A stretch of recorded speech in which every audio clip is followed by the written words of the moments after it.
நமஸ்காரம். அடியேன் மாதவன். இன்றைய தினம் தனுர் மாதம் 8ஆம் நாள் பாசுரத்தை பார்ப்போம். முதல்ல பாசுரத்தை பார்த்துருவோம். ஆண்டாள் திருவடிகளே சரணம். கீழ்வானம் எள்ளென்று எருமை சிறுவேடு, மேவான் பரந்தனகான் மிக்குள்ள பிள்ளைகளும், போவான் போகின்றாரை போகாமல் காத்து, உன்னை கூவான் வந்து நின்றோ.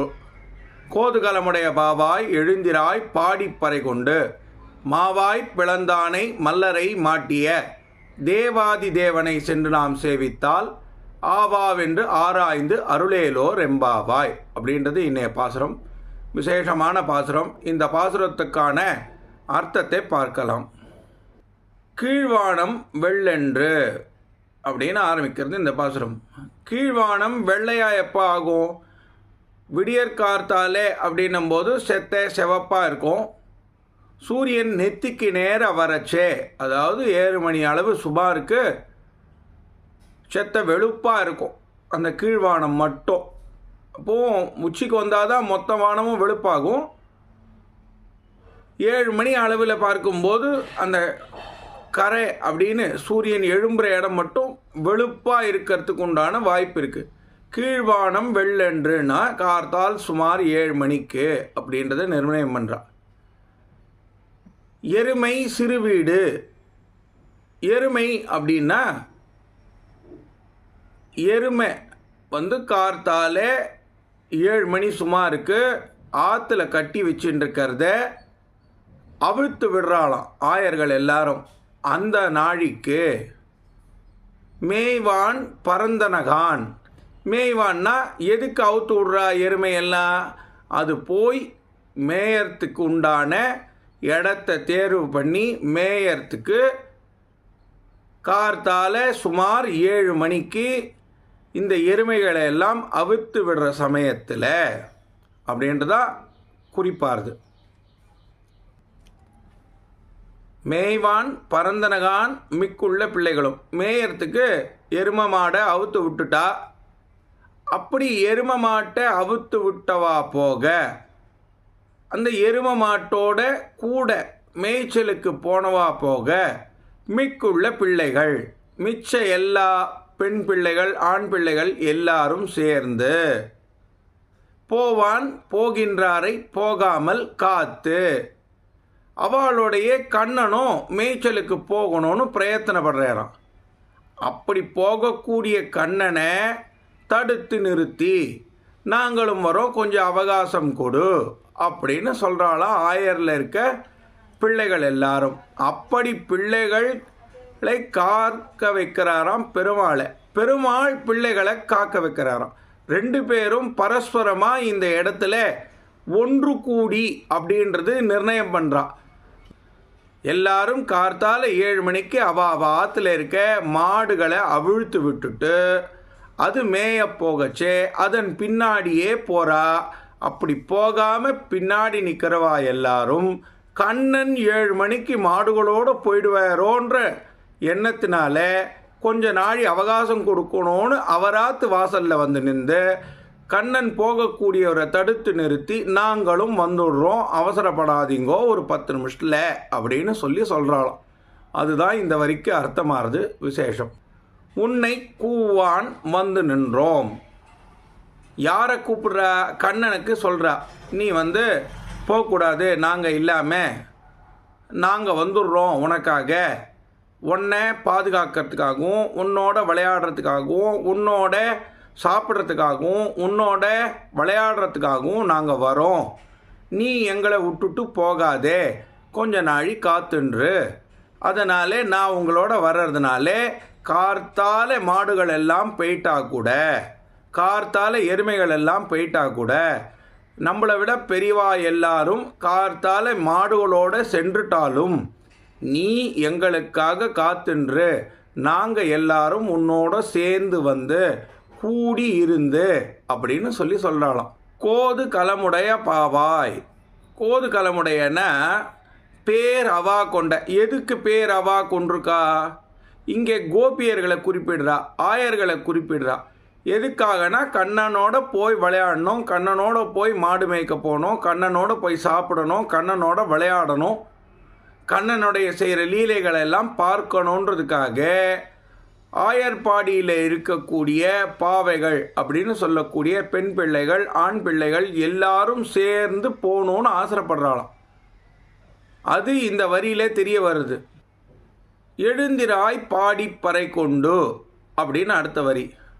கோதுகலமுடைய பாவாய் அப்படின்னு சொல்லி ஆய்ச்சியர்கள்லாம் இந்த மாதிரி கண்ணனை தடுத்து நிறுத்தி அவெல்லாம் வெளியில் போகிறா, நாம் எல்லாம் அந்த நாளைக்கு எழுந்து போய் பெருமாளை சேவிச்சோமானா இந்த பாவை நோன்பு நோக்கிறதுக்கு இடையூறாக இருக்கும். அதனால் நீங்கள் எல்லாரும் கொஞ்சம் சீக்கிரமே எழுந்து வந்துடுங்கோ, நாம் எல்லாம் கண்ணனை போய் பாடி ஆடி பாவை நோன்பு இருந்து எல்லா விதமான உபச்சாரங்களையும் கண்ணனுக்கு பண்ணி கண்ணனோடவே இருக்கலாம் அப்படின்னு ஆண்டாள் தன்னுடைய இருக்கக்கூடிய தோழிகளை அழைக்கிறாளாம் இந்த வார்த்தையை சொல்லி. அவ்வளோ விசேஷமாக வருது இந்த வரிகள். மாவாய் பிளந்தானை மல்லரை மாட்டிய. மாவாய் பிளந்தானை அப்படின்னா குதிரை உருவம் கொண்டு ஒரு அரக்கன் கண்ணனை அழிக்கிறதுக்கு பிரயத்தனப்படுறானா, அவரை பிளந்து போட்டுட்டாராம் கண்ணன். அதனால் அந்த கண்ணன் மாவாய் பிளந்தானை மல்லரை மாட்டிய, மல்லர்கள் எல்லாரும் கண்ணனோட சண்டை போடுறதுக்காக வரா. அவர்களை எல்லாம் வதம் பண்ணி ஜெயிச்ச கண்ணனை மாவாய் பிளந்தானை மல்லரை மாட்டிய தேவாதி தேவனை. தேவாதி தேவன் யாரு? பார்க்கடலில் பள்ளி கொண்டிருக்க பரந்தாமன். அவர் உருவில் இருக்கக்கூடிய கண்ணனை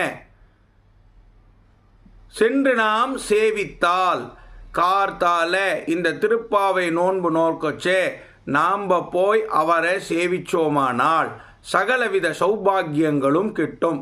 தேவாதி தேவனை சென்று நாம் சேவித்தால் ஆவாவென்று ஆராய்ந்து அருளேலோர் எம்பாவாய்.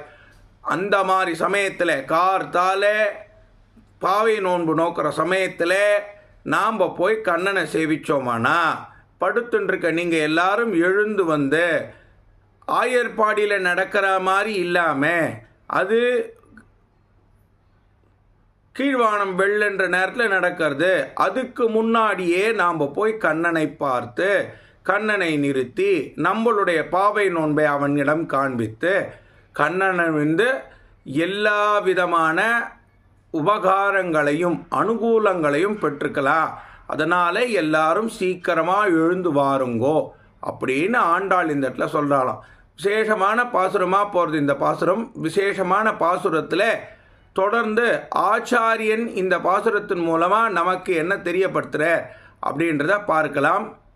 ஒரு உபன்யாசத்தில் அவெல்லாம் சாய்க்கச்சே கீழ்வானம் வெள்ளென்று அப்படின்னா அவள் என்ன குறிப்பிடுறான்னா பிரம்ம முகூர்த்தம் அப்படின்னு அதை குறிப்பிடுறார் ஆச்சாரியன். ஏன் அப்படின்னா பிரம்ம முகூர்த்தத்தில் தான் ஞானத்தை உள்வாங்கிக்க முடியுமா.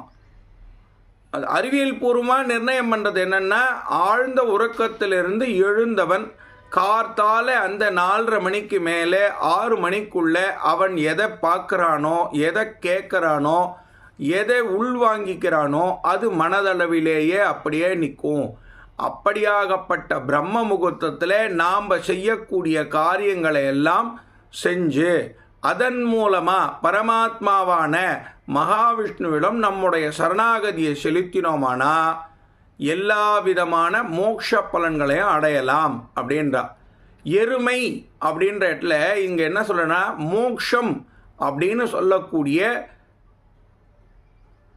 மீண்டும் பிறப்பில்லாத வாழ்க்கையை தரக்கூடியவர், தரக்கூடிய இடத்துல இருக்கக்கூடிய அப்படின்னு அர்த்தமாகுது. அதனால் இந்த உபன்யாசம் சொல்லச்சே ஆச்சாரியன் சாய்க்கும்போது எருமை அப்படின்றது நாம் மோட்சத்தை அடையக்கூடிய வழி அப்படின்றதாகவும், சிறு வீடு அப்படின்றது பூலோகத்தில் திரும்ப திரும்ப பிறப்புக்குண்டான வாழ்க்கையாகிடுறதாம்.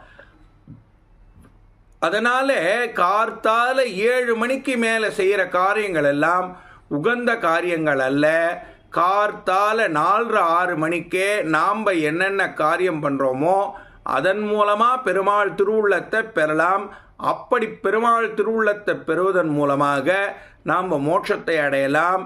அந்த மோட்சம் அடையக்கூடிய நாழியில் திருப்பாவையை சொல்கிறதுக்காக, பாவை நோன்பை நோக்கிறதுக்காக, பெருமாளுக்கு கைங்கரியங்கள் பண்ணுறதுக்காக ஆண்டாள் எல்லாரையும் எருமை எனும் பெரும் வீடு கிடைக்கிறதுக்கு விட சிறுமையாக இருக்கக்கூடிய இந்த வேண்டாம், அதனால் எல்லாரும் பிரம்ம முகூர்த்தத்தில் எழுந்து வந்து பாவை நோன்பை நோக்கணும் அப்படின்னு சொல்லி ஆச்சாரியன் இந்த உபதேசத்தில் சொல்லின்னு வரா. மிச்சம் இருக்கக்கூடிய குறிப்புகள்லாம் பெருமாளுடைய அவதார குறிப்பாக மாறிடுறது. நீ எழுந்து வா மல்லரை மாட்டிய அப்படின்னு சொல்கிற இடத்துலலாம் குறிப்பாக என்ன சொல்லின்னு வரா ஆச்சாரியன் அப்படின்னு பார்க்க போகச்சே, எழுந்து வானா இந்த இடத்துல எங்கே சொல்கிறான்னா கோஷ்டியில் வந்து சேரு, கார்த்தால நடக்கக்கூடிய திருப்பாவை நோன்பு கோஷ்டியில் பாவை நோன்பில் வந்து சேரு அப்படின்றதா குறிப்பிடுறான். மல்லரை மாட்டிய அப்படின்னா இந்த திருப்பாவை நோன்பு நோக்கச்சே பக்கத்தில் இருக்கவாலாம் யார் போய் அந்த வேலையை செய்கிறது, இவெல்லாம் வந்து ஒரு தேவையில்லாத ஒரு வேலையை செய்கிறான்ற எண்ணத்தோடு இருக்கவா எல்லாரையும் தாண்டி அவா எண்ணங்களை அழிக்கக்கூடிய வகையில் நாம் இந்த திருப்பாவை நோன்பை நோக்கணும் அப்படின்னு ஆச்சாரியன் சொல்ல வர. மல்லரை தேவாதி தேவனை யார் பெருமாளை போய் சேவிச்சா ஆவாவென்று அருளேலோர் எம்பாவாய்.